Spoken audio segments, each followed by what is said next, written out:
Привет, друзья! Это Lost in Time.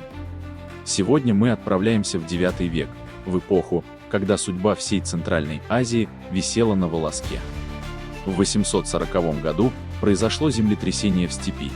Енисейские кыргызы сокрушили могущественный уйгурский каганат, взяли столицу Орду-Балык и заняли монгольское плато. Это был пик их силы, но каганат не удержал эту огромную территорию и вскоре ушел на север, к родным местам на Енисее, оставив степь в хаосе. Мы знаем, что было дальше. Хаос породил мелкие племена, а те, в свою очередь, породили Чингисхана. Но что, если бы история пошла иначе? Что, если бы кыргызский каганат не отступил, а создал великую империю? Представим, что новый кыргызский каган, назовем его Барсбек II, продолжая славные традиции, оказался не только блестящим военачальником, но и гениальным администратором. Вместо того, чтобы просто грабить и уходить, он решает консолидировать власть над монгольским плато. Слияние культур.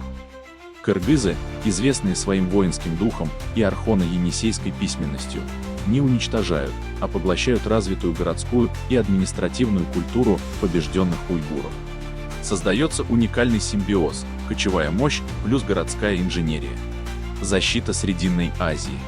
Могущественный, единый кыргызский каганат становится стеной между китайскими династиями Лио, Сун и Средней Азией. Шелковый путь процветает, но под строгим контролем кыргызской элиты.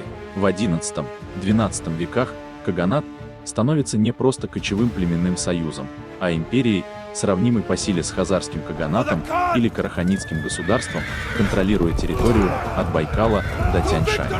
В нашей реальной истории Чингисхан объединил разрозненные монгольские и тюркские племена на хаотичном монгольском плато. Но в нашей альтернативной реальности этот хаос был предотвращен. Тем временем, когда Темуджин начинает свою экспансию, он не находит разрозненных кочевников, а упирается в южную границу мощного, организованного кыргызского каганата.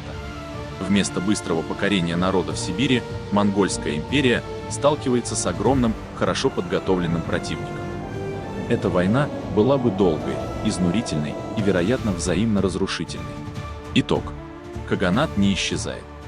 Он либо вынуждает монголов отказаться от плана завоевания степи, либо, даже проиграв часть территорий, сохраняет государственность в сибирских лесах и на Тянь-Шаню. Монгольская империя, истощенная этой войной, возможно, не достигает Европы или Ближнего Востока. Геополитика.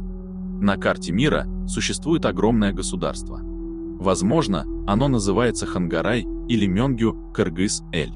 Его территория охватывает Монголию, юг Сибири, а также современный Кыргызстан и Казахстан. Это мощная евразийская держава с тюркским культурным стержнем. Культура и язык. Вместо кириллицы или латиницы, тюркские языки каганата используют усовершенствованное древнекыргызское руническое письмо как национальный алфавит, наследие древних кыргызов. Идентичность. Народы, которые мы знаем как монголов, уйгуров, казахов и современных кыргызов, могут существовать как единый, но разнообразный имперский народ, объединенный общим чувством того, что они – наследники Первой Великой Степной империи. Подумайте об этом. Одно решение одного кагана в IX веке могло изменить не только судьбу Средней Азии, но и всю мировую историю. А как вы думаете, какая из современных стран стала бы главным соперником такого кыргызского каганата?